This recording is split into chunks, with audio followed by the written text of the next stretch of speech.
তো রান্না রিসোর্টে আসলাম, এখানে ডিবিসি অ্যানুয়াল প্রোগ্রাম আইসিএমএবি মেম্বারদের এখানে রান্নার কাজ চলছে। চলেন দেখি এখানে কি কি রান্না হচ্ছে। এই বিশাল আয়োজন, কারণ অনেক মানুষ আসছে।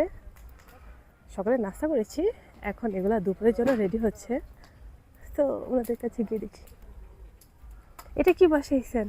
এটা কাচ্চির চাল। কাচ্চির চাল, হ্যাঁ। বয়েল করে চাল দিয়ে দিই, ঠিক আছে? ও আচ্ছা।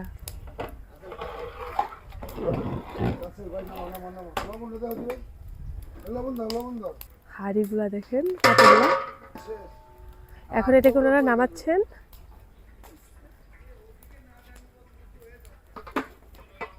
লবণ এই তো কম।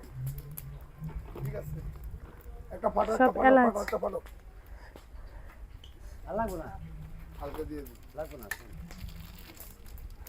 এটাকে নামানোর পরে কি করবেন? ও ঠিক আছে, আচ্ছা। এগুলো মিনি কিট করেন, ঠিক আছে? ও এটার ভিতরে চালটা দিয়ে দম হ্যাঁ। দিয়ে দিব, ঠিক আছে? মানে এগুলো মেরিনেট করা পুরো কমপ্লিট। সারা রাত করে রাখছেন? না না, রাতে না, 1 ঘন্টা 1.5 ঘন্টা আগে। আচ্ছা। এদিকে আসেন, এদিকে আসেন, হ্যাঁ, এদিক ধরেন। দেন কেমনে দেন? একসাথে মিক্সড করতেছে এখন। এই যে জাফরান দিলাম, জাফরান, আপনি তো পুরো বহুত কিছু গাই দিলেন। ওকে। আমার সাদা দামা।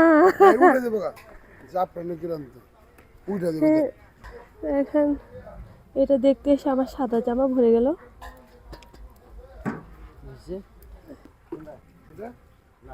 তোমরা সুপাইছিল কি দিয়া? ও পানিটা উড়ে দাও ভাইয়া।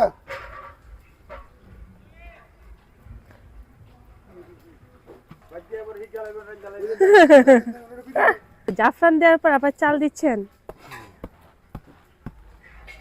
এটা কি দিচ্ছেন? এটা গিদো এটা কি? এটা হলো দুধ, পানি, মালাই, বহুত কিছু এটার ভিতরে দেওয়া। ও মানে আপনাদের নিজস্ব জিনিস এটা। চাপেন গিদিটা যে সুন্দর করে দাও, উড়াইবো তো আপনি তো। এই যে এবার উড়ে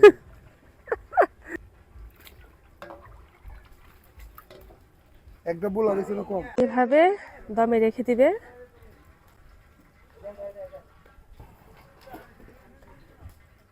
হয়ে যাবে মজাদার কাচ্ছি।